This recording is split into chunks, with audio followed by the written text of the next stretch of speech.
One of the most powerful examples of the critical stage came from a home we evaluated in Northwest Oklahoma City. The house was experiencing major signs of movement, and the homeowner, an extremely caring and polite person, was deeply concerned. She loved her home and worried about its long-term stability. During the evaluation, we walked her through exactly what was happening, explained the work that was needed, and answered every question she had. She told us she chose OFS because of our knowledge and honest, straightforward approach. When the work was complete, she couldn't have been happier.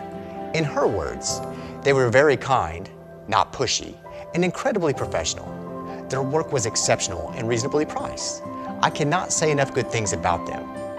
It is unusual in this day and time to find a company with so much honesty and integrity. I can guarantee you will be totally pleased and satisfied. That's what the critical stage is all about. Even when the problems are severe, the right plan, carried out with honesty, integrity, and skill, can restore not just your foundation, but your peace of mind.